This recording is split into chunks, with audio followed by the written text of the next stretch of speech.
My father passed today. Might we find shelter in your barn this evening? The rancher welcomed them with open arms, saying, "Come in, you're home." This is the Texas High Plains in the late autumn of 1874. The sky above blazed a fiery red, as if the sun itself was bleeding its last light across the distant horizon. A dry wind rustled through the dry golden grasses, carrying whispers through the old cedar fence posts. The landscape lay silent and desolate under the fading daylight, disturbed only by the creaking of ancient floorboards emanating from a weathered ranch house situated on a gentle incline. Inside, Jack Callahan sat by the window, a weighty Bible resting open on his lap. His fingers were placed upon the aged pages, yet his gaze drifted beyond the printed words, vacant. 38 years old, and bearing the weariness of twice that age, Jack had lived in solitude for almost 10 years, ever since the fever had claimed both Lucy and their infant son within a single brutal week. He rarely smiled, and his words were few. However, as custom dictated each evening, he read from the Psalms, a promise he had made to Lucy even after her passing. It was during one of these quiet moments that he heard it, a faint knocking, like branches brushing against glass.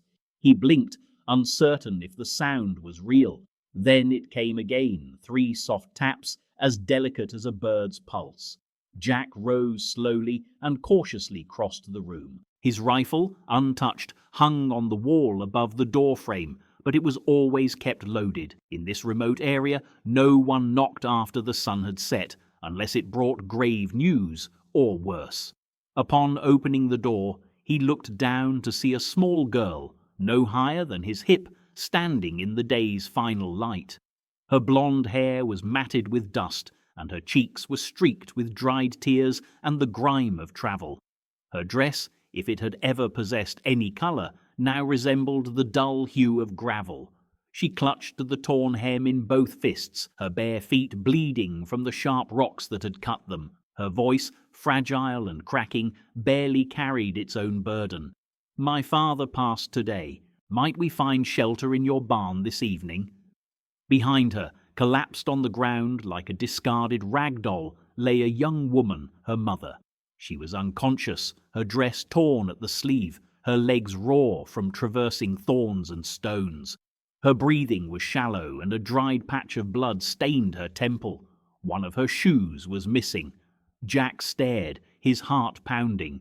The girl's eyes held a depth far beyond her 4 years, a knowing that should never reside in someone so young. He knelt, his knees protesting with a crack, and lowered himself to her level. "What is your name, sweetheart?" he asked, his voice gentle, rasped from lack of use. "Clara," she whispered, her lower lip trembling. "Mama fell down. She won't wake up." Jack glanced at the woman, pale and frail but breathing. "Your mama's name?" "Eliza." He swallowed hard, choosing not to ask any more questions for the moment. "You won't be sleeping in any barn, sweetheart," he said, his voice thick with an emotion he hadn't felt in years. "You'll come home." He lifted Clara into one arm, then bent to carefully gather Eliza into the other. She felt impossibly light, as though her very bones were giving way. Her head rested gently against his shoulder.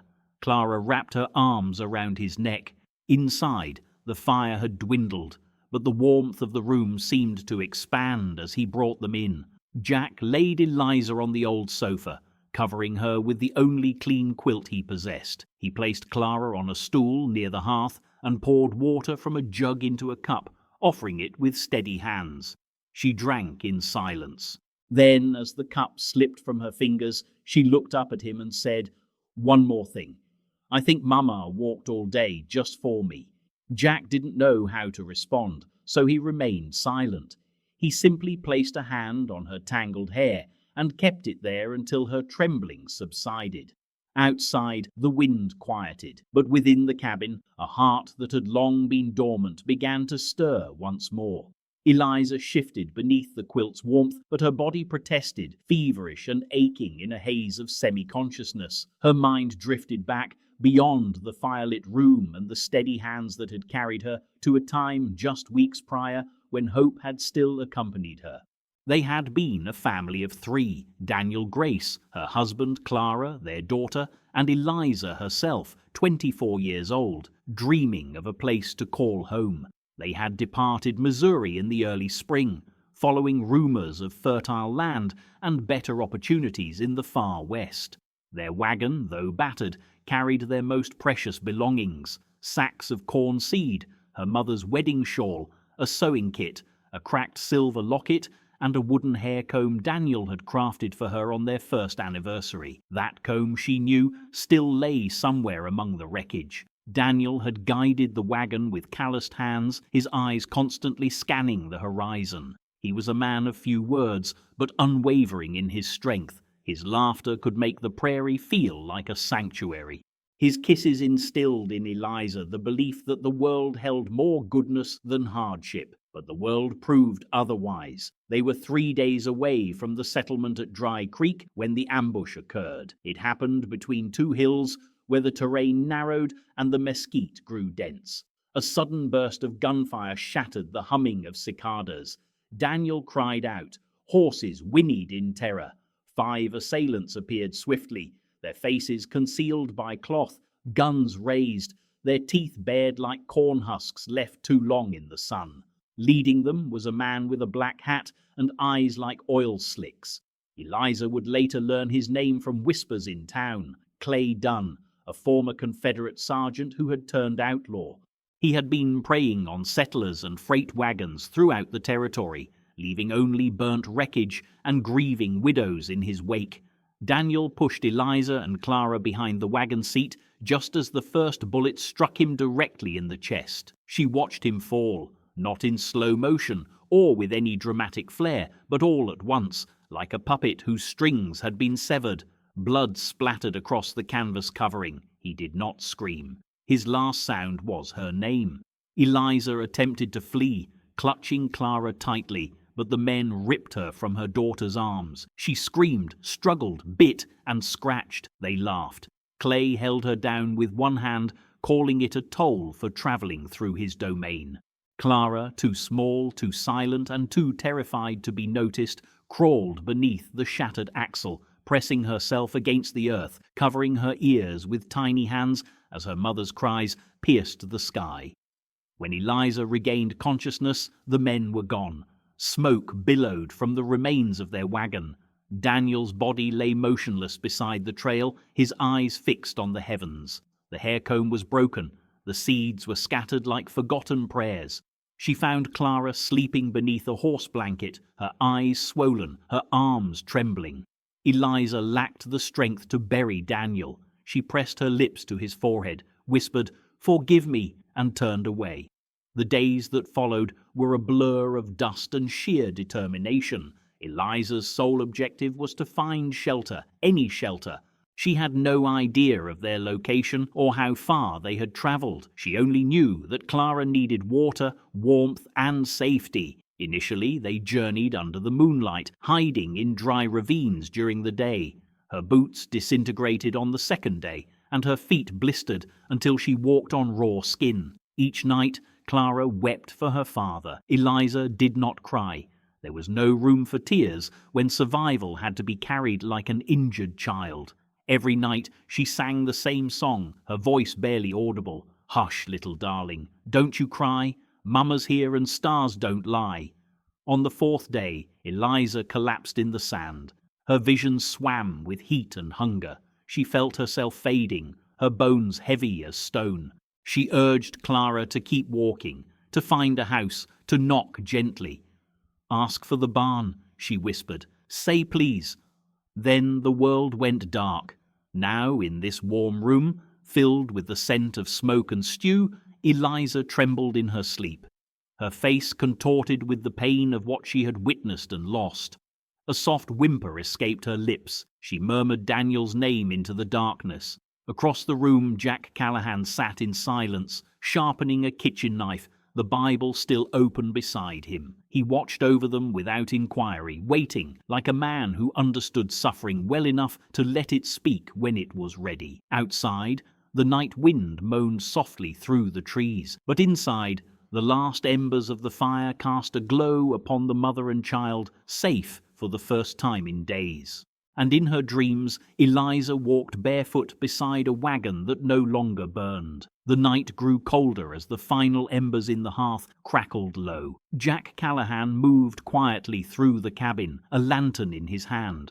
Outside, the wind swept snow across the high ridge. Inside, a woman and a child slept beneath borrowed quilts on a straw mattress he had placed near the fire. Eliza lay still, wrapped in an old wool blanket, her breathing shallow but steady. Her dress was torn, her feet raw. Jack had tucked one of Lucy's old shawls around her shoulders. He hadn't inquired about her identity or her origins, not yet. Clara was nestled beside her mother, one hand clutching the blanket. Her cheeks were flushed from the warmth and exhaustion, but she slept soundly without tears. That alone felt like a small miracle. Jack watched them for a moment, arms crossed, unsure how to navigate this newfound silence, now filled with the rhythm of breathing and presence. Something tender and broken had entered his life, subtly altering the quality of the quiet.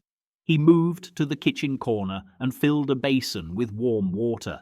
With a clean rag, he knelt beside the mattress and gently cleaned the dirt and blood from Eliza's hands, her split knuckles, and her scraped palms. She remained undisturbed. He then turned his attention to Clara. Her legs were muddy, her arms bruised. He washed and dried her feet, then wrapped them in wool socks from an old drawer. They were a bit too large, but they were warm. In the back of the cabin, Jack discovered a faded dress in Lucy's old trunk. It was simple cotton and small. He lit another lantern and retrieved a half-rusted sewing kit. His fingers, toughened by years of handling rope and wood, worked with deliberate slowness. He began stitching the torn hem of Clara's dress. Brown thread looped in uneven stitches. The repetitive motion offered a sense of calm. Without conscious thought, he started to hum, a melody Lucy used to sing while she sewed. He paused when he realized what he was doing, then continued to hum. As the night yielded to the first hints of daylight, painting the sky from deep indigo to a soft misty grey, Jack completed his tasks. The pre-dawn chill was settling in, a familiar companion. He meticulously prepared the meal, dicing onions and carrots with practiced ease, then carefully separating the succulent meat from the remaining smoked chicken. He tended to the simmering pot over the fire, coaxing the ingredients to meld into a rich, aromatic broth. The savoury scent stirred a medley of memories within him, some tender and warm, others tinged with a deep, resonant ache. He ladled a serving into a simple wooden bowl and placed it on the hearth to cool. Suddenly, a small voice pierced the quiet. "Is it morning?" Jack turned to see Clara stirring, her hair dishevelled, her eyes blinking slowly in the dim light. "Almost, little one," he replied. She surveyed her surroundings, a hint of concern on her face. "Where's Mama?" "Still sleeping," Jack assured her. "She needs her rest." Clara edged closer to the cooling bowl. "What is that?" she inquired. "Chicken stew," Jack explained, "an old family recipe." "Did you make it?" she asked, her gaze earnest. "I did," he confirmed. She considered this for a moment. "May I have some?" "Of course," he said, handing her a spoon.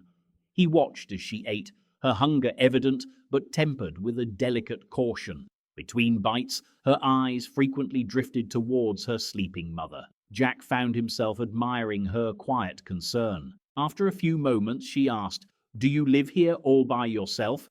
"Yes, I do," Jack answered after a brief pause, his gaze drawn to the flickering fire. "Some things change and some remain." Her expression softened, seemingly satisfied with his cryptic reply.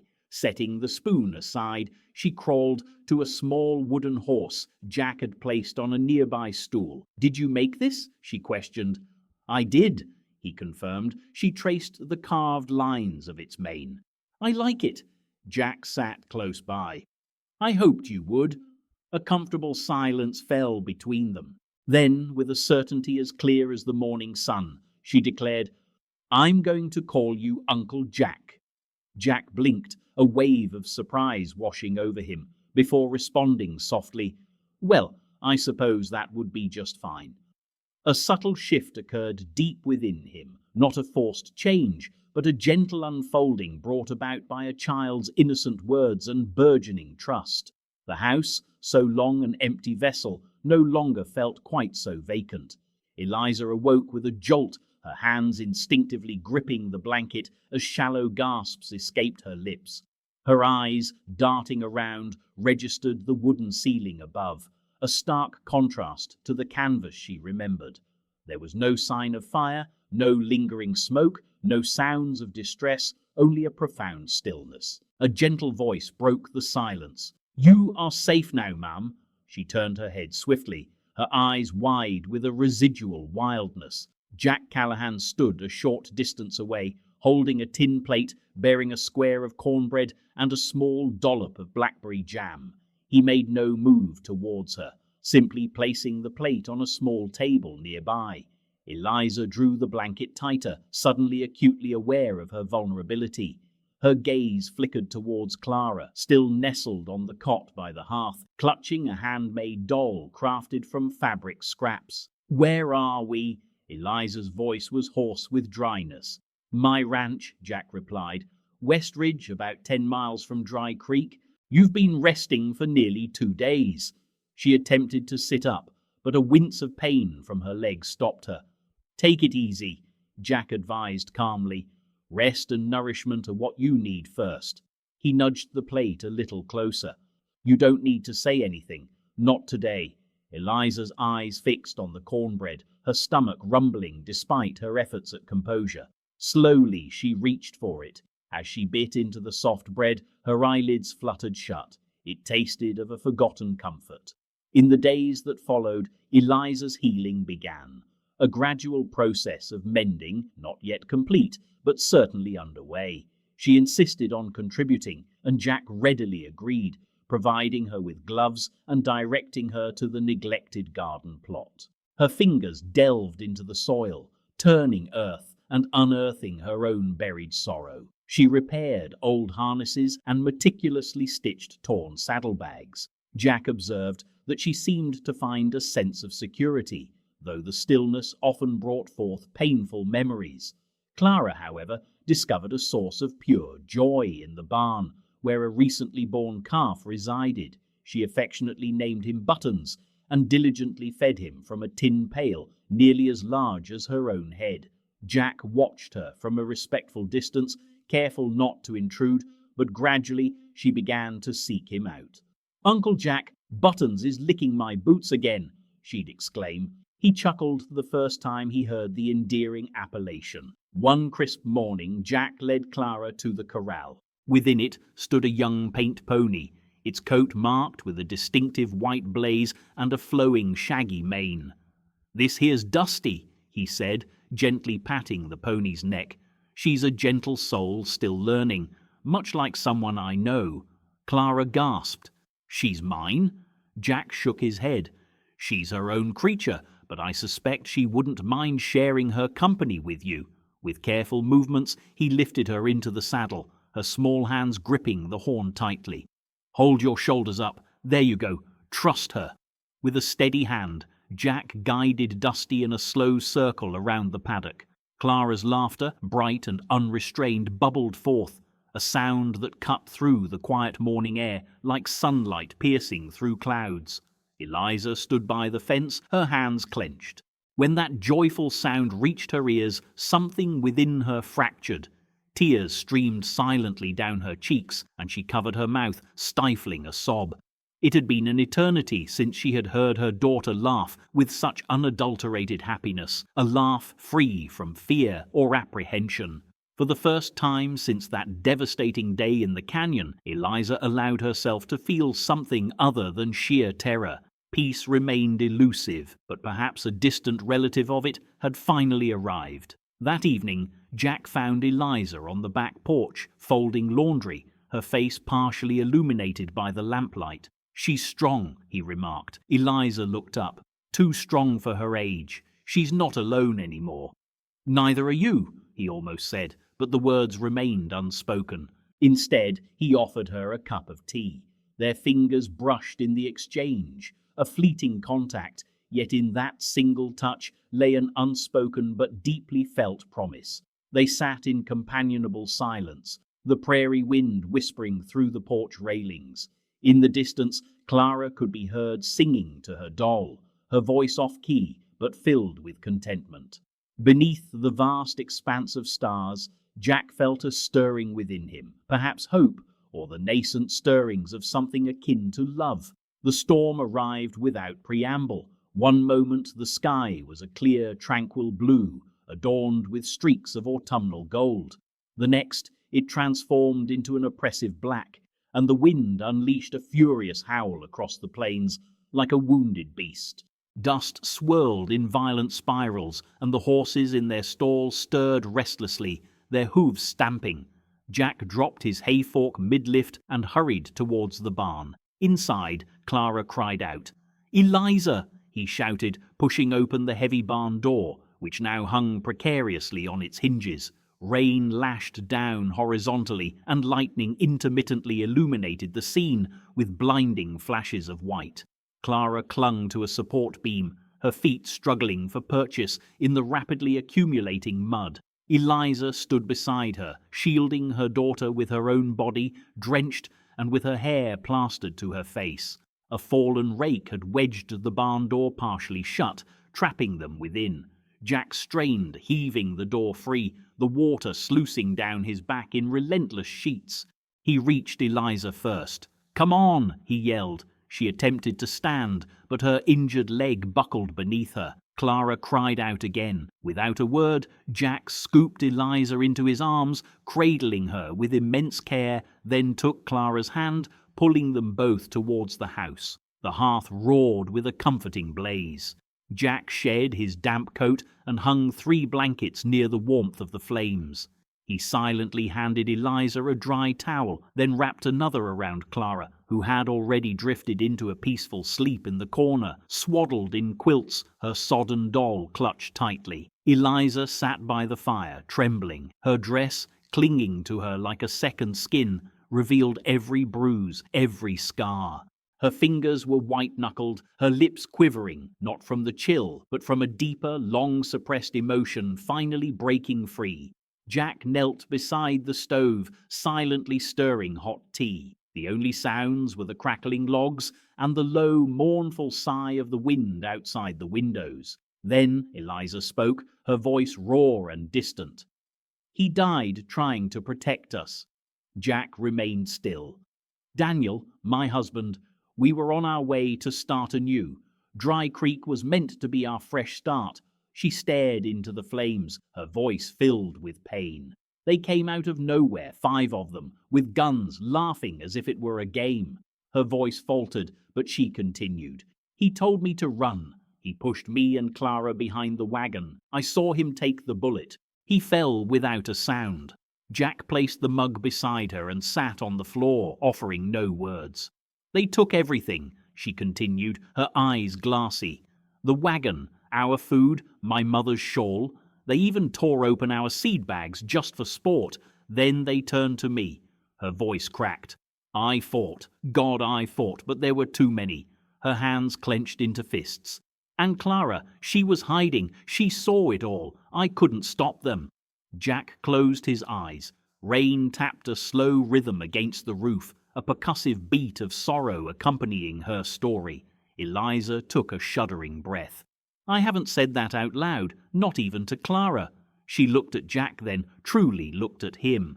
I thought if a man touched me again I would shatter. But you," her voice softened, "you haven't asked anything of me, not even a word. And yet you give." Jack met her gaze, his eyes filled with a quiet empathy. "You've given more than enough, Eliza," he said softly. "You held your child through hell. There isn't a stronger thing in this world than that." Eliza exhaled a long, slow breath, a release that seemed to carry years of pent-up silence. She wiped her eyes with the towel and reached for the tea. Her hand brushed his. This time she did not pull away. A log shifted in the hearth, sending a shower of sparks dancing upwards. They sat side by side on the floor, a woman who had endured the unimaginable and a man who carried his own profound losses. No promises were exchanged, no questions probed, only the silent acknowledgement of their shared presence. Eliza glanced at Clara, now softly snoring beneath the blankets. Then she looked back at Jack. Deep within her heart, something long frozen began to crack, melting slowly. "I didn't think I would ever feel safe again," she whispered. Jack responded without turning. "You don't have to carry that burden alone anymore." In that profound moment, Eliza recognized the true meaning of gentleness. Not the absence of strength, but its most potent expression. She had never conceived that healing could manifest in such a way. A storm raged outside, a fire blazed within, and a man offered solace without demanding her narrative. For the first time in weeks, her hands ceased their trembling. And for the first time in years, Jack allowed his heart to entertain the possibility that not all tales concluded in silence. The saloon in Dry Creek was alive with the boisterous strains of fiddle music and the aroma of cheap whiskey. Tucked away in a shadowy corner, Clay Dunn sat with his boots propped on a table, his gaze sweeping across the room with the predatory stillness of a seasoned observer. His beard had grown fuller, his hair longer, but the distinct scar on his jaw, a memento from a settler girl who had fiercely defended herself, remained unmistakable. He wasn't on a quest for riches that particular day, merely passing through, driven by a restless and harsh spirit. Then his gaze fell upon it, a patch of fabric secured to the wall behind the tavern owner's counter. It was a child's dress, recently repaired and adorned with blue thread. Beside it, a charcoal rendering of a young girl's face, her eyes gentle, her smile bashful. "Is that your work?" he inquired of the proprietor, gesturing towards the sketch. The owner let out a chuckle. "Nay, some rancher sketched that for his daughter. She brought it in with her finest Sunday attire to be mended. Sweetest thing I ever witnessed." The man's smile twisted. He recognized that face. A torrent of memories flooded him. Flickering firelight, the sharp crack of gunfire, an overturned wagon, the woman who fought with the ferocity of a wild animal, and the small child huddled behind a broken wheel. He had never believed they had survived. Yet if that girl was somewhere nearby, it meant the past had not yet fully claimed him. He departed the saloon without another word. Back at the ranch, Jack sensed a subtle alteration in the atmosphere. The horses were agitated, and the dust seemed to hang differently in the air. He had endured war and profound loss without losing his ability to interpret such signs.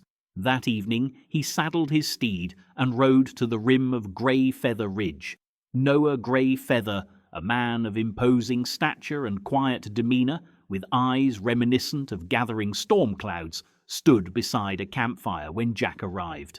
"I need you to look after Clara for a day or two," Jack stated. Noah did not press for an explanation. He observed Jack, then the child, slumbering in the saddle's embrace. "She will be safe," Jack assured him. "Should I not return, convey to her that my love for her was as deep as blood." Noah's jaw tightened. "You will return." Jack dedicated the remainder of the day to fortifying the property with the meticulousness of a soldier preparing a defensive position. He affixed a bell to the main gate, strung a tripwire across the chicken enclosure, and positioned his grandfather's old bear trap beneath the porch steps, concealing it with a worn rug. He loaded his rifle, then placed it within reach of the rocking chair where he intended to wait, and then he waited. Clay Dunn materialized shortly after the moon ascended. He moved along the fence line like a phantom, his boots making no sound. He had performed this ritual countless times, each preceding an aftermath of screams and destruction, but tonight a peculiar stillness prevailed. No lights emanated from within, no canine alarms sounded, only the wind whispered through creaking timber. He set foot on the porch. A sharp snap. The rug shifted, and the metal jaws of the trap ensnared his ankle with a savage click. Clay cried out, collapsing heavily against the railing.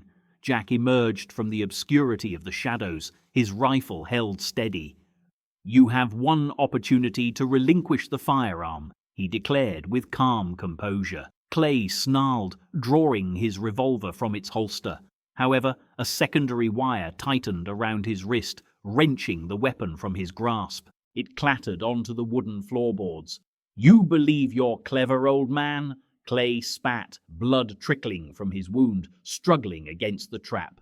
"No," Jack responded, "but I recognize men like you. I saw them in Tennessee, clad in both blue and gray. They presumed the war had elevated them to godhood, but it merely provided them with justifications." He advanced, his rifle now lowered, their gazes locked. "You are already deceased," Jack stated. "There is no man left within you." Clay's breathing grew shallow, sweat mingling with the blood on his face. His initial confidence began to erode. "Are you going to shoot me?" he hissed. "No," Jack replied. "That would be far too easy." He stooped, retrieved the fallen pistol, and kicked Clay's knife into the surrounding dirt. "You will limp your way to the sheriff in Dry Creek, inform him of your transgressions, and should you fail to do so, understand that I possess associates with long memories and sharper arrows." Clay's eyes narrowed. "You are no saint." Jack's voice softened. "No, but I now comprehend what one embodies, and you do not fit that description." By the dawn's light, Clay was gone. He was escorted away by Noah and two individuals from the Apache encampment. They departed without leaving a trace, without marking a grave. Jack returned to the ranch, weary yet intact. He poured himself a mug of coffee and settled onto the porch, the very spot where the ordeal had commenced. His hands trembled, though only slightly. When Eliza emerged later that morning, he shared the entirety of the events with her. She listened in quiet contemplation, her hand resting over her heart. "I believed I would have to flee perpetually," she confessed. "You do not," Jack reassured her. She walked towards him, encircling his waist with her arms, and whispered, "Thank you for safeguarding what they sought to shatter." Jack rested his chin upon her head. "You both preserved me first." Spring arrived with a gentle hush upon the Callahan ranch. The earth softened beneath the warmth of the April sun, and wildflowers began to reclaim the edges of the fields where silence had once reigned supreme. Life now stirred vibrantly in every corner. Chickens clucked contentedly in their coop, bees buzzed lazily near the window panes, and Clara's joyful laughter echoed as she chased birds along the path leading to the barn. Jack and Eliza found themselves settling into a rhythm that was neither planned nor declared, but profoundly genuine. There were no grand pronouncements, no passionate embraces beneath the moon. Instead, it was in the small gestures, the shared tools, the neatly folded laundry, the quiet understanding conveyed in the way they moved around each other. Jack demonstrated to Eliza the art of mending leather boots, employing awls and beeswax-infused thread. She, in turn, taught him how to support burgeoning tomato vines using twine and sturdy stakes. In the evenings, they would sit together on the porch, engrossed in a well-worn children's book, with Clara nestled against Jack's arm, giggling at the animated voices he employed. In the quiet of the night, Eliza often found herself lying awake, her gaze fixed on the wooden beams above, pondering how something so fractured had begun to feel whole once more. Jack never entered her room without an invitation. He never touched her without a discernible purpose, but his presence, calm and unwavering, filled the void where fear had previously resided. One afternoon, under a sky the hue of corn silk, Jack sat whittling behind the barn, keeping his hands occupied and his thoughts to himself. Upon his return, he found Clara offering a handful of sweet grass to Buttons. Jack approached, carrying a bundle wrapped in burlap. "What's that?" she inquired, wiping her hands on her dress. Jack knelt and carefully unwrapped his gift. It was a saddle, meticulously crafted and proportioned, its leather expertly stitched by hand, the horn smoothed to perfection. It was precisely the right size for a girl and her pony, Dusty. Clara gasped. "Is it for me?" Jack nodded. "I made it with you in mind." She embraced him with such force that he nearly lost his footing. Later that evening, Clara stood on tiptoe near the kitchen table as Eliza chopped onions. "Mamma," she asked softly, "is Uncle Jack my new daddy now?" Eliza froze, the knife suspended mid-air. Her breath hitched. She turned, her gaze drifting towards the porch where Jack sat, diligently polishing saddle straps, humming a gentle tune. Clara waited, her eyes wide and filled with an innocent sincerity. Eliza knelt, gently brushing a stray curl from her daughter's forehead. "He might be, honey," she murmured, her voice thick with emotion. "He very well might be." Outside, Jack looked up, meeting their gaze through the window. He offered a smile, not of surprise, but of profound understanding. Not everything required spoken words. And with that quiet exchange, the seed of something deeper took root, not out of obligation nor pity, but from love, slow and resilient, much like the prairie grass. It required no promises, for Jack Callahan rarely made grand declarations, yet everything he committed to, he fulfilled. Winter descended upon the high plains like a hushed hymn, its presence soft, white, and seemingly endless. Snow draped the roof of the Callahan ranch, blanketing every fence post and tree branch in a profound stillness. The world outside grew quiet, but within the house, life pulsed with a bright and steady energy. The air was fragrant with the scents of cinnamon and pine. A fire crackled merrily in the hearth. Clara, clad in her woolen coat, darted from window to window, her eyes wide with wonder as she tracked the falling snowflakes, her giggles resonating through the timbered beams. Jack stood in the parlor, meticulously fitting a new window frame, its thick glass framed with polished pine that gleamed. Directly beneath it, a narrow planter box sat filled with fresh soil, awaiting its seeds. He stepped back to admire his handiwork. "Daisies," he announced. "You once mentioned your fondness for daisies when you were a girl." Eliza turned from the stove, her fingers tracing the cool sill. Snow fell softly outside, but within her eyes something beautiful began to bloom. "They were the only things that managed to grow behind my father's cabin," she said softly. "They will grow here too," Jack assured her. "I will ensure it." Just then, Clara burst through the front door, her cheeks flushed and her breath misting like a miniature steam engine. "Mama!" she exclaimed, her arms flung wide. "Uncle Jack made us a real home."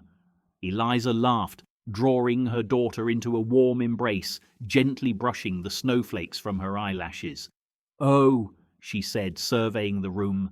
Her gaze swept over the paintings hung with care, the quilts neatly folded at the edge of the couch, the firewood stacked high beside the hearth. The floorboards were worn, yet immaculately clean. The air no longer carried the scent of solitude, but of cinnamon bread, leather oil, and nascent hope. Then her eyes found Jack. He stood near the Christmas tree, his hands restlessly in his pockets.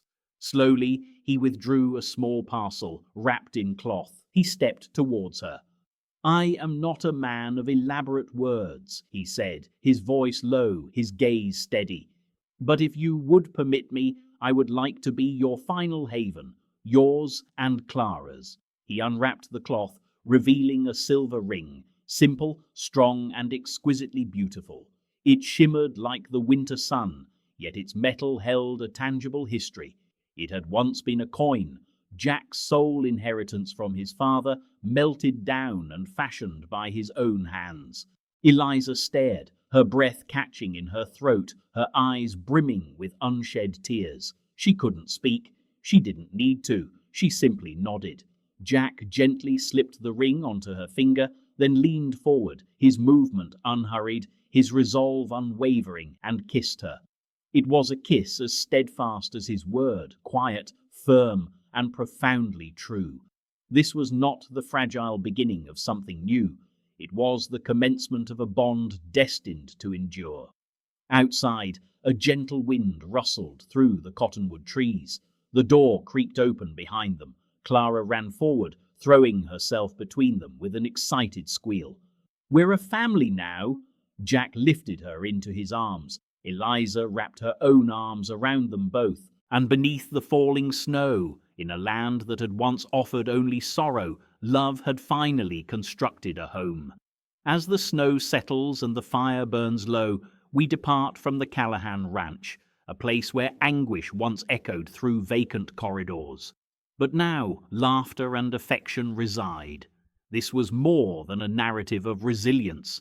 This narrative recounted a journey of mending, focusing on a gentleman who believed his affection was interred with his history, and a lady who presumed romance would never call a second time.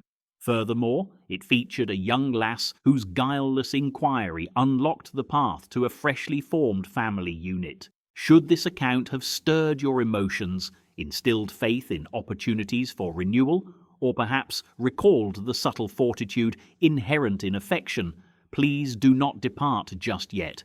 Subscribe to Wild West Love Stories to experience further indelible odysseys across dust, peril, and unwavering commitment.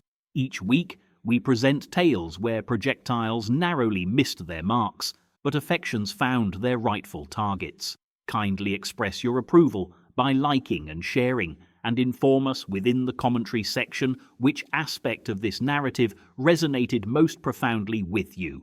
Until our paths cross again, may your wanderings be smooth and your spirits untamed.